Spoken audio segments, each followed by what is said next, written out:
After over 200 dark, cold, miserable days without NFL football, we've made it. Today is the official kickoff of the NFL season. I can't really put into words what this means to me, what I'm sure this means to all of you guys. This is truly the best time of the year.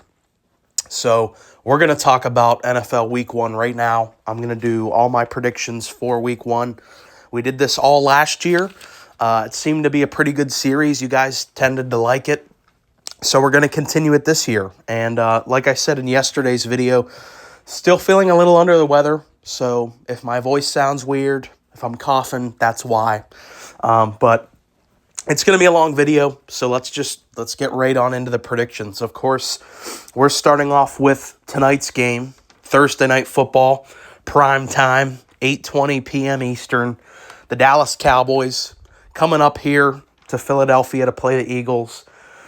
In a bit of an interesting matchup. It felt like always the Kansas City Chiefs kicked off the season because, of course, they were always winning the Super Bowl, at least the last two prior seasons. So it feels kind of weird to kick off the year without the Chiefs. You think back to 23, that great game against the Lions where Chris Jones was holding out. The Lions actually won that game.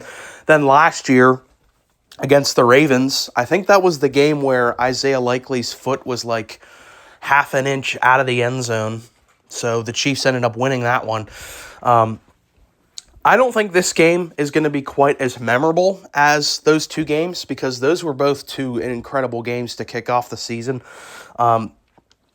This game is one of the biggest spreads of the week, which right now, when I last looked at it, the Philadelphia Eagles were favored by 8.5. So it's kind of, I wonder why the NFL schedulers put this as the opening game for the NFL season, because you typically want to start off with a big bang. We want a great game.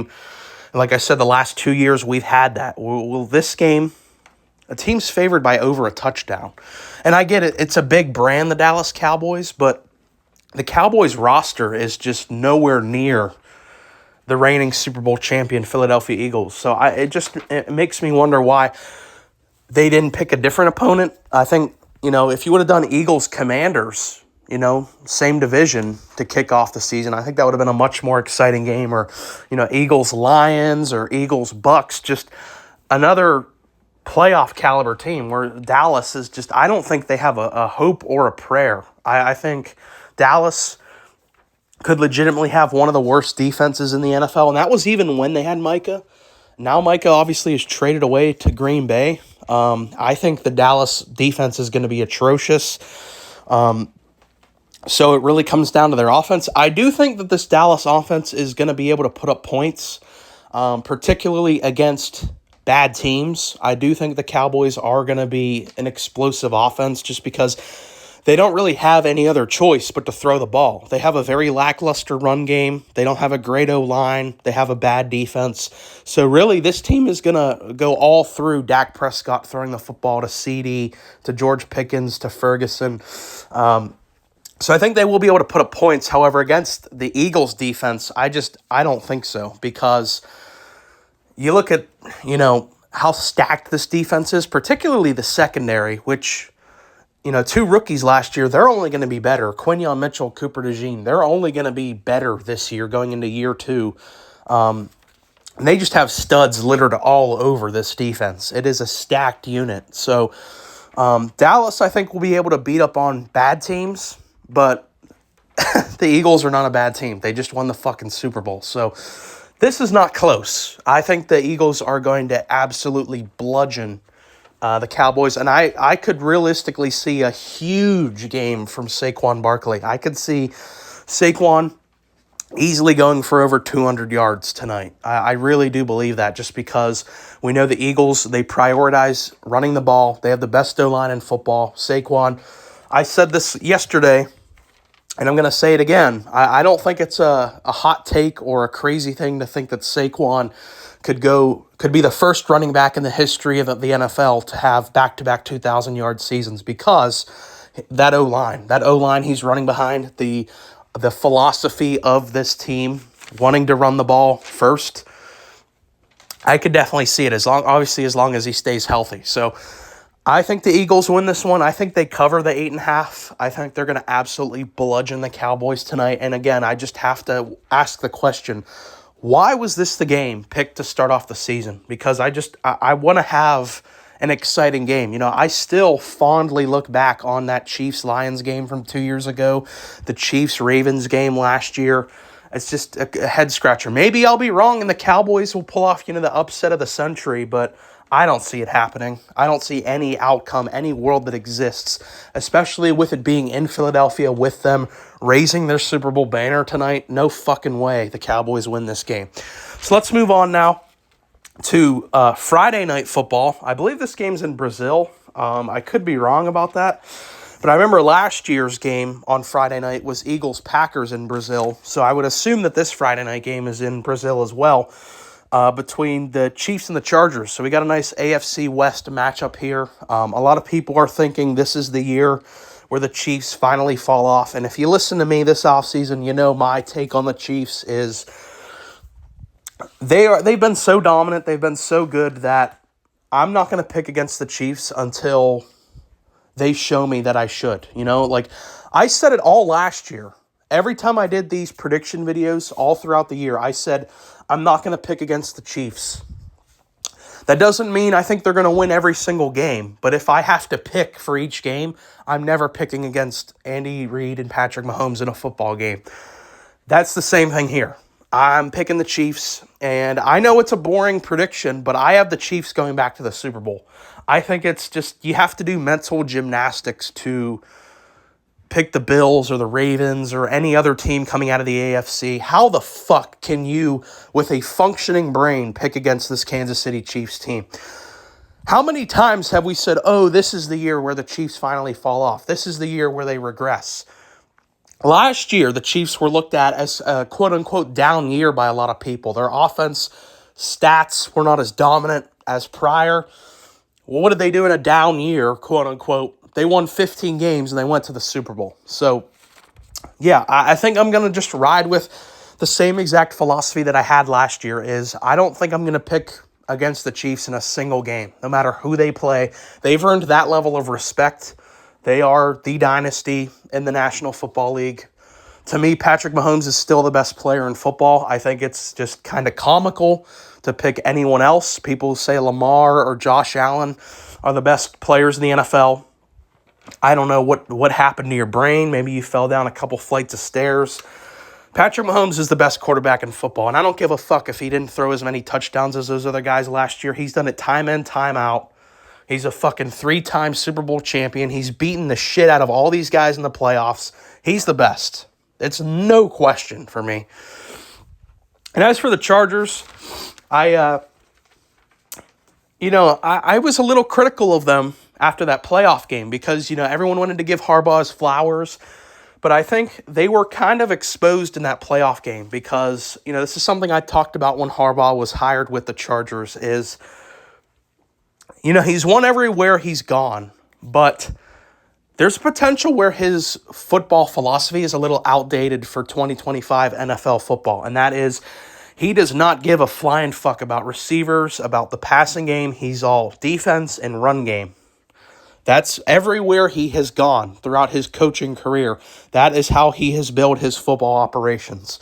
And you saw that type of philosophy totally burned them in the ass. That totally fucking came back and bit them in the ass against the Houston Texans in that playoff game because they got down so much that you couldn't fucking run the ball. Their defense couldn't get a stop. And so Herbert had to throw the ball, and he didn't have any fucking real weapons outside of Ladd McConkey, so he threw 4 interceptions because Harbaugh's genius is let's just not have any good receivers on the team outside of Ladd McConkey. So that's kind of a big question mark with the Chargers. I think the Chargers will be a playoff team, but I do question their ceiling because of the lack of high-end playmakers. They're relying on a rookie running back to be a big piece of this offense in Marion Hampton, who I think is going to work out. I think it's probably going to take some time. I don't know if he's going to come into the league week 1 and be dominant. It could happen. I mean, I think he's a monster. It's just, he's a rookie. It's a question mark. We don't know what he's going to be. So we have to wait and see on him. The O-line, obviously Rashawn Slater is a big loss for this team. He's going to be out for the entire season. Devastating blow to this Chargers team, because if Rashawn Slater's healthy, I think you could realistically argue this is a top 5 O-line in the league right now. Particularly just having those two dominant tackles, Slater and Alt. But obviously Slater going to be gone for the whole year. But like I said, I'm going with the Chiefs. I'm just going to copy and paste my philosophy from last year. I'm not going to pick against the Chiefs probably ever this season. Moving on to the next game, Dolphins-Colts. These are two teams that I think are going to be really bad this year. I think the Colts are going to be dreadfully bad. They were bad last year, and I think their quarterback room got even worse now that they have Daniel Jones as their starter. I think is a fledgling disaster. You know, they brought in Daniel Jones to be the savior of their team. Well, ask Giants fans how that's going to work out. If anyone can do anything with him, I do like Shane Steichen still. I know it's been a very rocky tenure with the Colts, but I put that more so on Ballard, the GM. I don't know how the fuck Chris Ballard still has a job.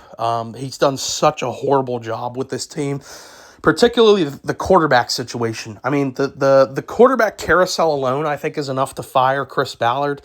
Look at all the different QBs they've had. They still have not recovered from Andrew Luck retiring. Andrew Luck retired in 2018. We're in the year 2025. You do the math. That's 7 years. Andrew Luck retired 7 years ago. Maybe he retired in 2019. I could be getting that mixed up. Let's say 2019.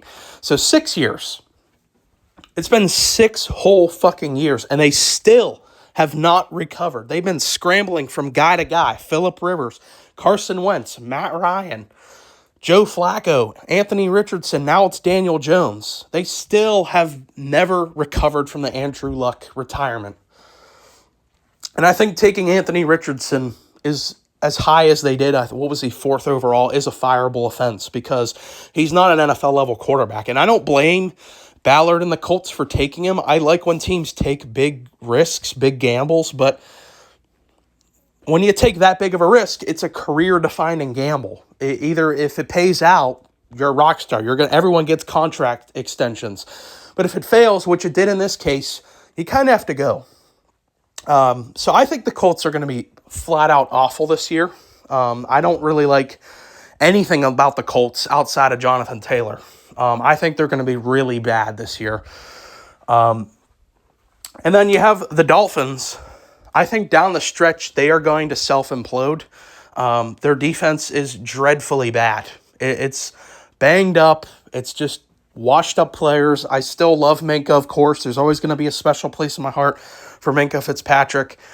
He's clearly past his prime.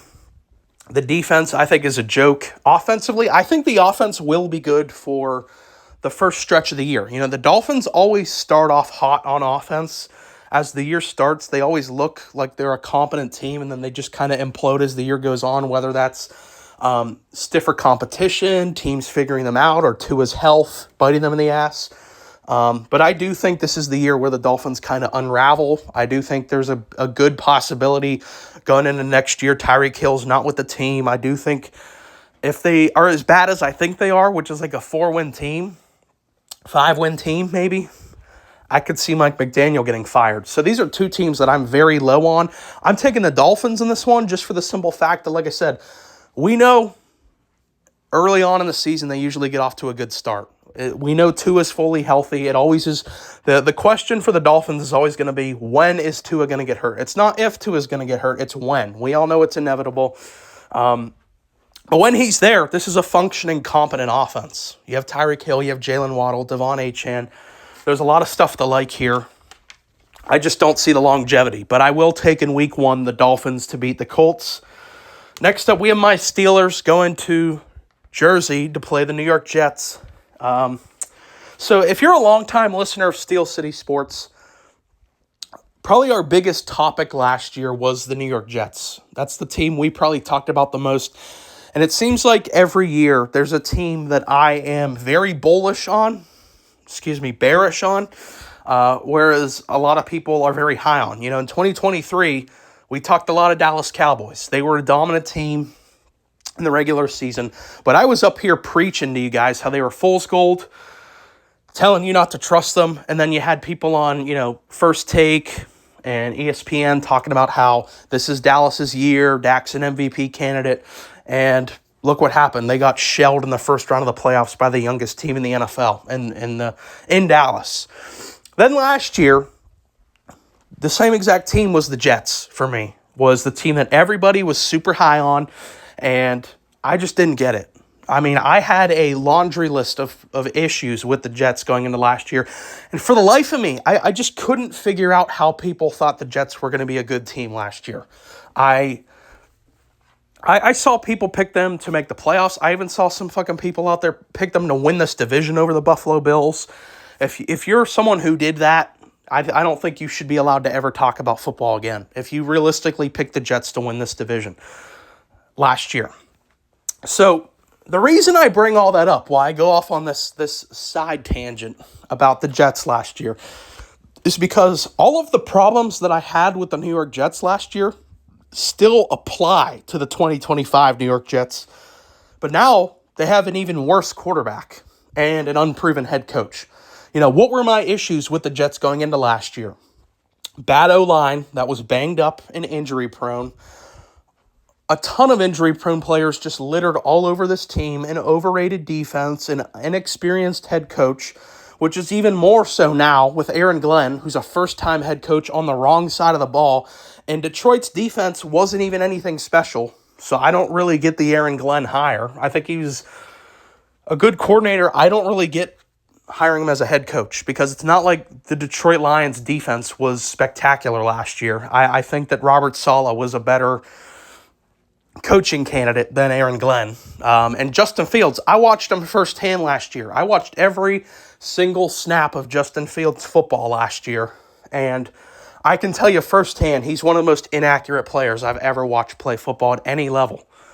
He looked like Arch Manning, basically, with his inaccuracy, missing wide open guys. He has the wheels. We all know that's what keeps him a job in the NFL is his athleticism, his ability to run the ball.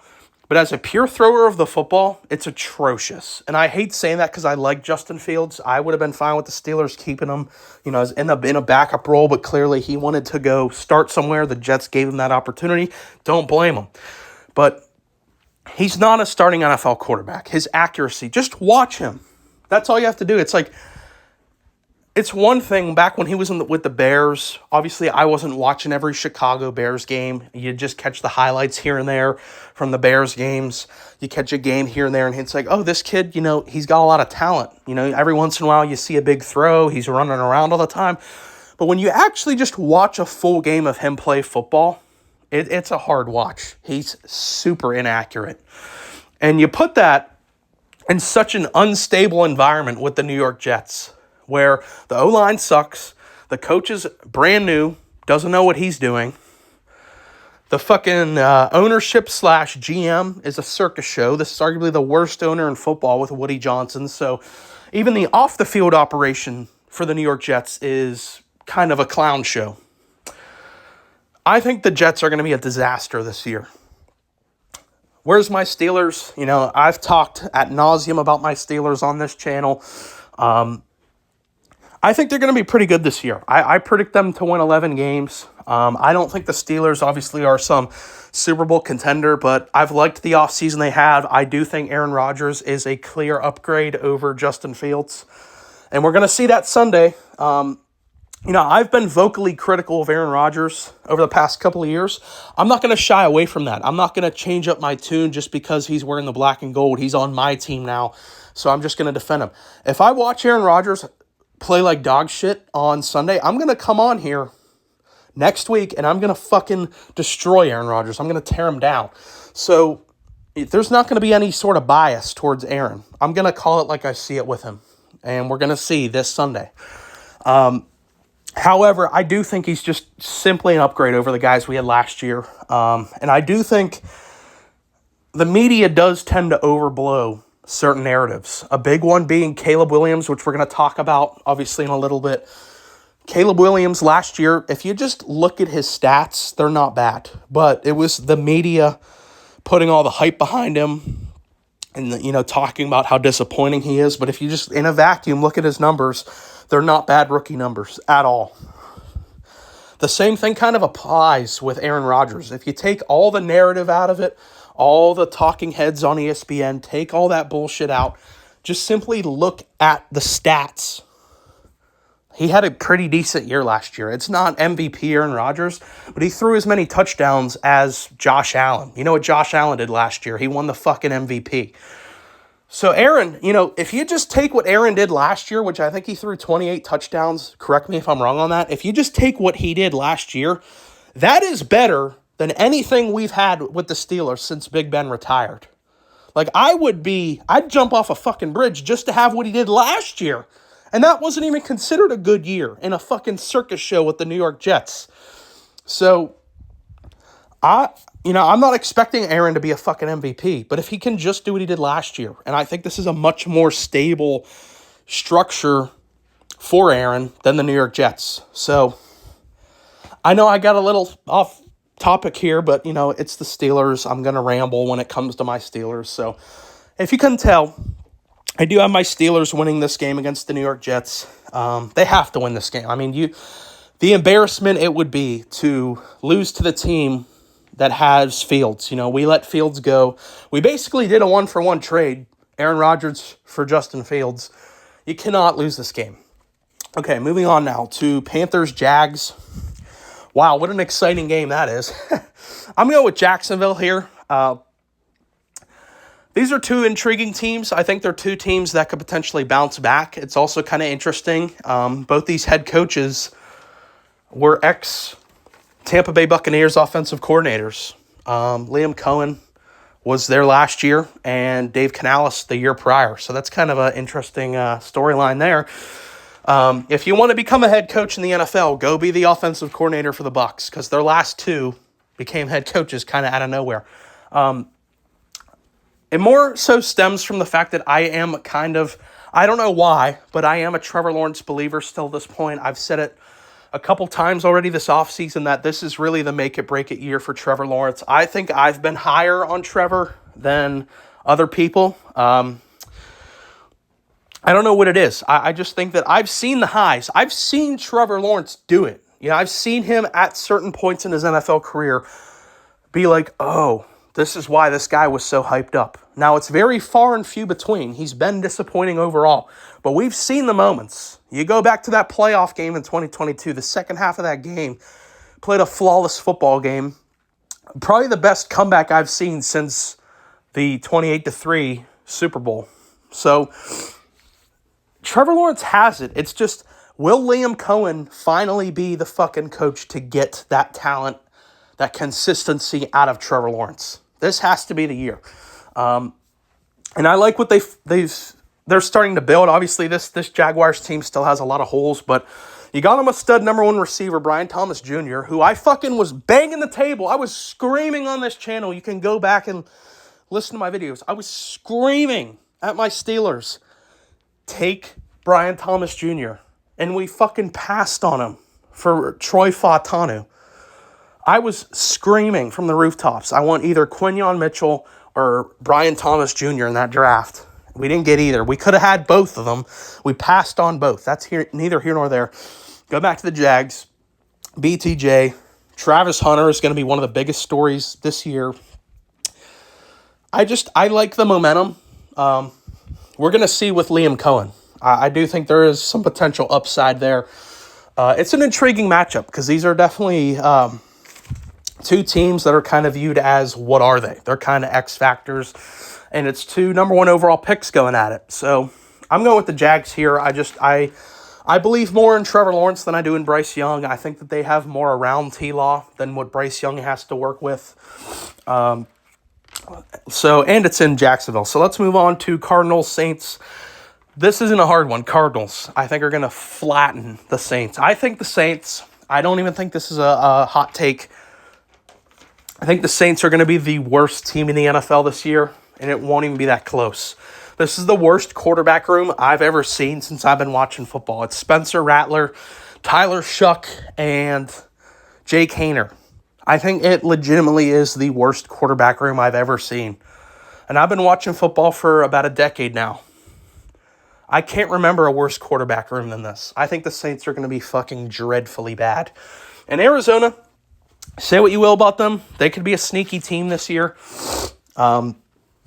If you're a long-time listener, you know I'm a big Kyler fan, but I just because I'm a fan of somebody doesn't mean I'm going to, overlook their shortcomings. Kyler Murray is one of the most inconsistent players in football. He has weeks where it's like, holy shit, this guy is easily a top 10 quarterback, and then he'll just disappear for a bunch of games. So Kyler Murray is kind of what you get. He's kind of a mediocre quarterback. You get some great, you get some below average. It kind of evens out to he's kind of an average quarterback at this point in time, which is really disappointing because Kyler Murray has all the talent in the world to be one of the best quarterbacks in the NFL. It's just I question his drive. I question his love of the game. Just not everybody is committed. Like football isn't their life. Whereas with Lamar Jackson, that guy don't give a shit about nothing but football. He is 100% in. You can criticize Lamar for whatever. You cannot question his drive. Football is everything to that guy. Whereas with Kyler Murray, he's just kind of into other things. And, it's disappointing. But for this particular game, I'm going with the Cardinals. If you listen to my picks last year, the Cardinals were the toughest team.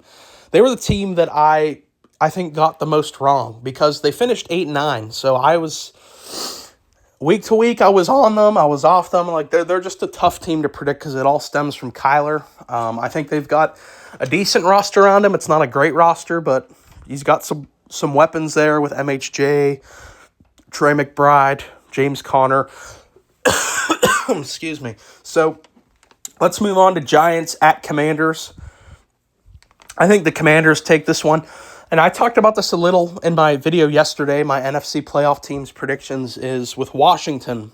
The one thing that does kind of worry me is you look at last year, the quarterbacks they played like so many dog shit quarterbacks last year. So there could potentially be a bit of a skid in their record.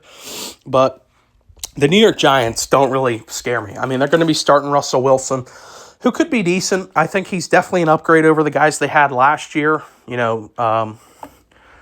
Who even started there? I remember watching the Giants play the Cowboys on Thanksgiving, and I can't even remember who the Giants quarterback was. It Drew Lock? I can't really even remember. But anyways, the Commanders, they're just head and shoulders over the Giants right now. The Giants, on paper, it's not a bad team, particularly the defense, I think, is going to be special. I think the front seven is going to wreak havoc on teams, but Jayden Daniels is such an electric player. I think he has a realistic argument to be a top 5 quarterback right now. Anytime you have a guy like that,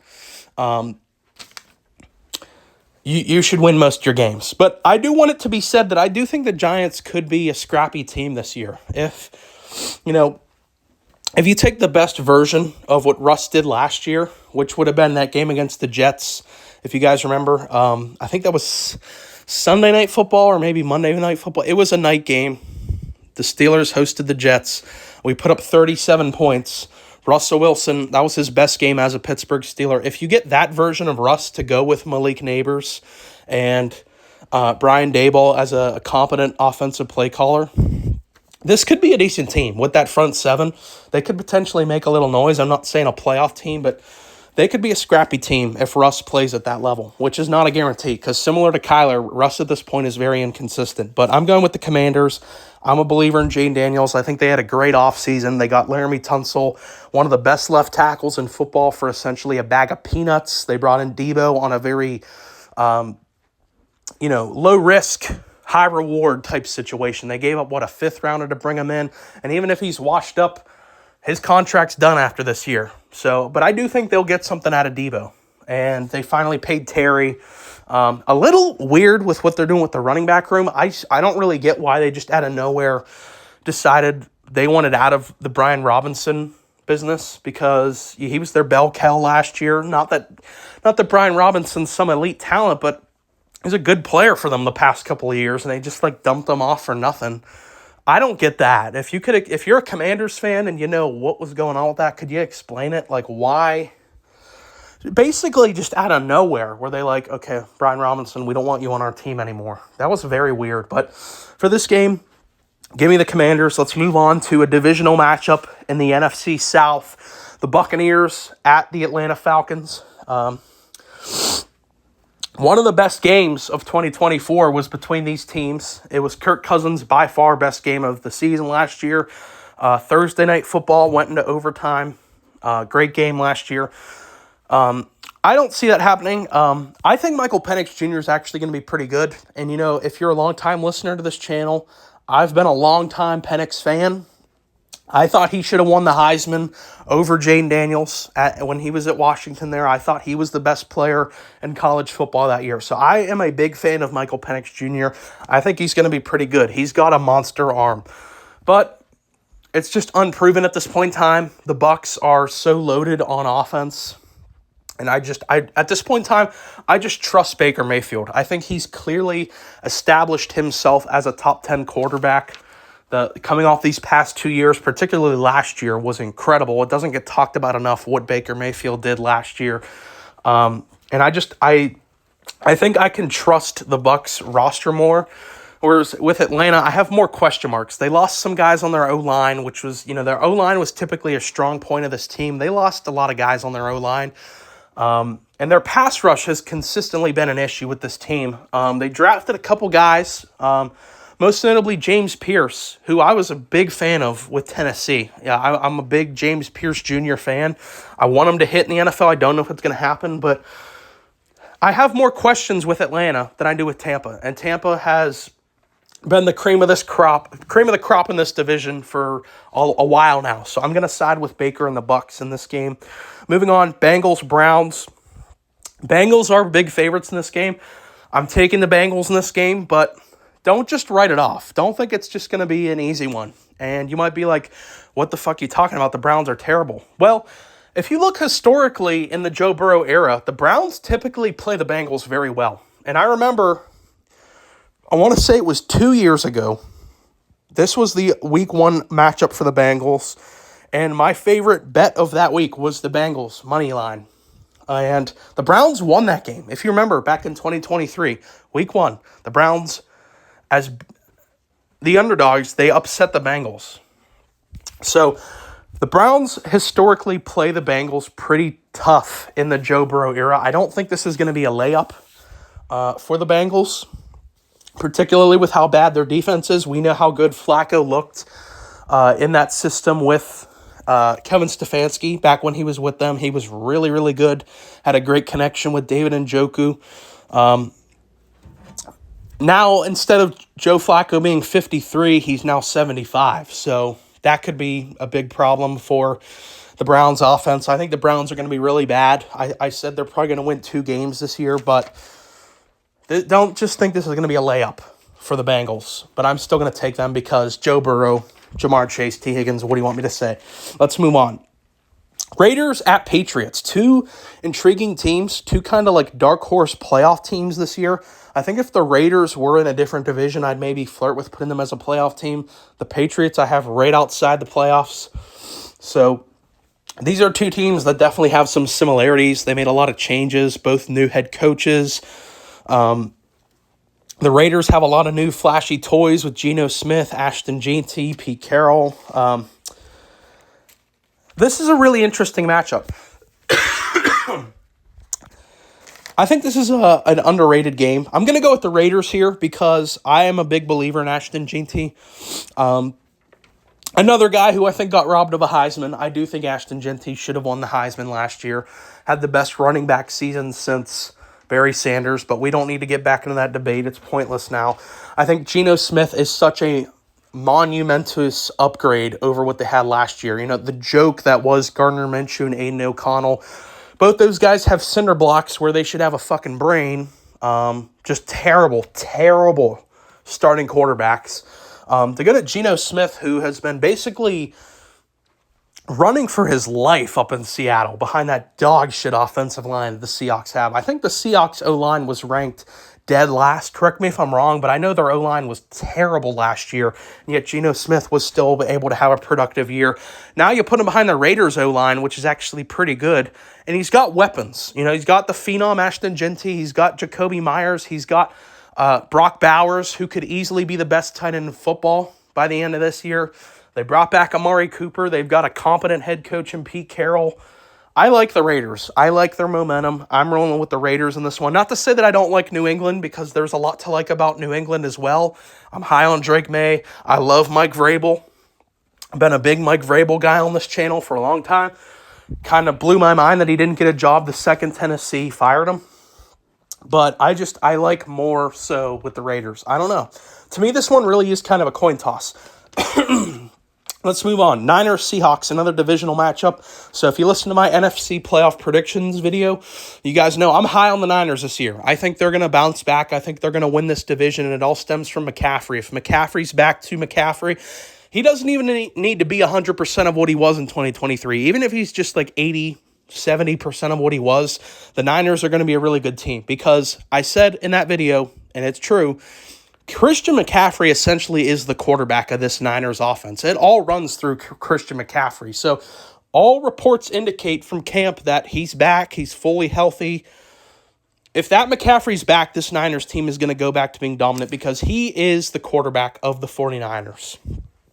So I'm a big believer in the 49ers this year. I'm not a believer in the Seattle Seahawks whatsoever. I think Sam Darnold's going to be bad this year, because if you look everywhere Sam Darnold has gone outside of Minnesota, he's been a train wreck. The Jets, disaster. Carolina, disaster, where he had McCaffrey and DJ Moore.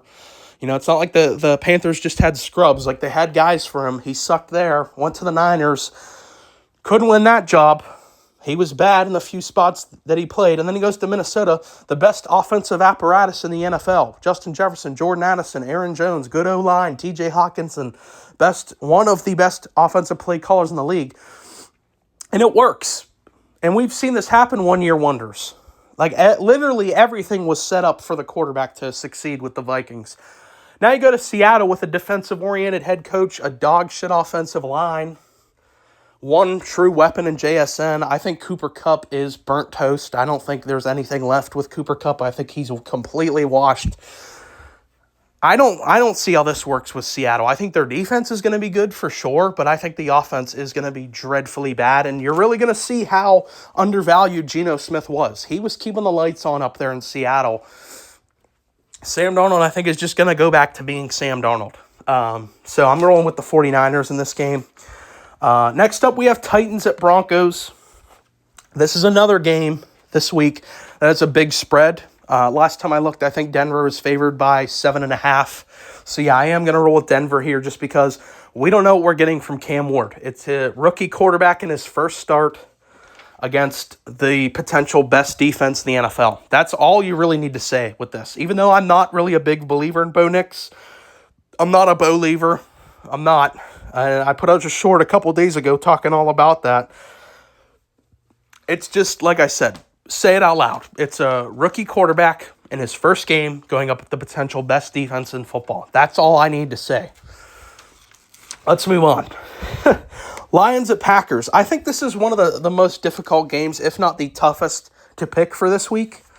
Because I could really see this going either way. These are two really good teams. I'm picking Green Bay to win the division. As for this game, it really is a coin toss. It could legitimately go either way. This is the only team on here, or the only game on here, where I didn't pick. So, man, it's tough. I'm going to go with Green Bay. I think they're going to win this game. It's in Green Bay. They're favorited in this game. And it really comes down to the fact that I am a big believer in that. I think Ben Johnson leaving the Lions is really going to hurt them. And I get it. They are an extremely talented roster. That's why I still have Detroit as a wild card team this year. But I do think they're going to have some clear regression, because Dan Campbell, we all love him, great motivator. But in terms of X's and O's, it's kind of an unknown. We don't know what he's going to bring to the table as that. So I just think you can't really replace a guy like Ben Johnson as your play caller. So I do think this offense is not going to be anywhere near as dominant as it was. They won 15 games last year. I could see them winning like 10, 11, 11 max this year. Whereas with Green Bay, they went out there and they addressed like big positional needs. They didn't have like a stud receiver. What did they do? They used their first round pick on a receiver, Matthew Golden out of Texas. I think he's going to be a monster. And they haven't had really a dominant pass rush. What do? They go get fucking Micah Parsons. I think Green Bay's loaded. If Jordan Love can just get rid of those shitty games, if he could just finally reach the consistency that we saw in the back half of 2023, this is a Super Bowl level team. I'm very high on Green Bay this year. Even though I've been, up in the air with Jordan Love, I do think he's been tending to get overrated. I just love what they've done this offseason from a roster standpoint. So give me the Green Bay Packers in a big divisional matchup there. Next up, Texans at Rams. This is a pretty good game. I mean, these are two playoff teams last year. This one is really a coin toss as well. I didn't look at the line for this, but if I had to guess, the Rams are probably favored in this one. I'm actually going to roll with the Houston Texans in this game, and it really comes down to one reason. I am scared shitless of Matthew Stafford's back. He takes one wrong fall, and he could be done for the year. So I am scared shitless for the Los Angeles Rams because it's one thing if like his knee hurt or his arm hurt. This is fucking back. Like there were reports he was contemplating retirement because of the pain he was in with his back. So he's going to play, but I am just so scared of him hurting that back or aggravating it and just not playing the same. It scares the shit out of me. And with Houston, they have their problems for sure. Most notably, that O-line is fucking atrociously bad. It was like by far and away their biggest problem last year was their O-line. And what did they do to address that this offseason? They decided, let's just trade our only good O-lineman away. The best, one of the best left tackles in football, Laramie Tunsil. That was a fucking Einstein-level move there. So that worries me as well. But we know with Houston, they've got a good quarterback. I think CJ's going to bounce back with a new offensive play caller. Nico's back to 100% health. I love D'Amico Ryans. This defense, similar to Denver, they have a shot to be the best defense in football this year. Whereas with the Rams, I am so concerned about Stafford's back. I do not feel comfortable picking them against a really good team in Houston, despite Houston's issues with their line. Moving on to Sunday Night Football, huge game. Baltimore Ravens going to Buffalo to play the Bills. A rematch from the playoffs. If this were a playoff game, I'd pick the Bills to win this game. It's not a playoff game. It's a regular season game. So I'm picking the Baltimore Ravens. It's in Buffalo. I didn't look at the line, but if I had to guess, the Bills are probably favored in this game because it is in Buffalo. I'm a bigger fan of the Ravens roster than the Bills. You can debate all you want about who's the better quarterback. I'm not weighing in on that in this one. I'm simply talking about the rosters. I think the Ravens have an overall more complete roster. Like I said, if this was a playoff game, I'd go with the Bills because I trust Allen more in the playoffs than I do Lamar. This is not the playoffs. It's a regular season game. We know Lamar Jackson is one of the best regular season players in the history of the game. Derrick Henry, incredible talent, Hall of Fame running back, still in his prime. Defense is loaded. They're just stacked. And I have some big question marks with the Bills. I think you can make a legit argument that the Bills have the worst receiver core in the NFL right now. I mean, it is kind of a joke what the Bills have put around Josh Allen with that receiving core. So I'm going with the Ravens here. I think they just have a better roster. It's going to be a great game. I cannot wait for that game. I kind of wish that was tonight instead of Sunday night. Then we move on to Monday Night Football, Vikings at Bears. Pretty big game as well. Ben Johnson's coaching debut, prime time. We're going to see if he can fix Caleb. Now, similar to what I said earlier, I said if you just look at Caleb Williams' stats in a vacuum, they're not that bad. I think that the discourse around him being a bust or whatever was extremely overblown last year just due to the hype. I think Caleb's going to be good with Ben Johnson. Now, he he doesn't like 100% fit the mold of a Ben Johnson style quarterback, because you look at Ben Johnson's success in Detroit was with Jared Goff. Well, Jared Goff is basically the polar opposite of a quarterback of Caleb Williams, just in terms of their play style. Like, Jared Goff is a cone. He doesn't move. He stands in the pocket and is a game manager. He's a high-level game manager. Whereas Caleb Williams, you look at his Heisman year at USC, is basically like prime Russell Wilson. That's what he was his Heisman year, was run around, get out of the pocket, play make, basically hero ball. So the question is, how is that going to play into Ben Johnson? Like, is Ben Johnson going to try to mold Caleb into what he wants Caleb to be? Or is Ben Johnson going to adapt to Caleb's play style? I think that is a fascinating storyline for the Bears, is how is that marriage between Caleb and Ben Johnson going to work? Now, I've always been a proponent of recognize the talent in your quarterback and lean into what they do. Like with the Ravens, when they found out Lamar was actually a really good player, they built the team around Lamar as a dual threat guy. They didn't try to make Lamar Jackson be, Peyton Manning from the pocket. Now, he's developed into a really good passer, but they leaned into Lamar's strengths. With Caleb, that's the question mark I pose here are the Bears going to lean into his strengths, or are they going to try to make Caleb something that he's not? So I'm really intrigued by that. I'm a big believer in Ben Johnson. They have a ton of weapons around Caleb. They massively upgraded this O-line, which is a big problem last year. I'm picking the Chicago Bears to win in Ben Johnson's debut. And for Minnesota, I don't know what to make of J.J. McCarthy. I didn't like him as a prospect coming out of Michigan. I will say this. If J.J. McCarthy is going to succeed in the NFL, he went to the absolute number one best spot for him to work out. Like we just talked about a couple minutes ago with Sam Darnold. This is the best offensive apparatus for a quarterback. Stud receivers, good O-line, good tight end, good running backs, and a genius offensive play caller. It's everything you can want. And a good defense. Like, it's everything you could want as a quarterback. So McCarthy's going to hit. He's in the right spot. I don't know. I don't know what to make of J.J. McCarthy. And I'm such a big believer in Ben Johnson getting the train back on the tracks. I don't think the Bears will be a playoff team this year, but I think they're going to be a lot more competent. Give me the Bears. So that has been it for my NFL Week 1 predictions. Definitely let me know your takes down in the comments below. If you made it this far in the video, appreciate you listening. Please like and subscribe.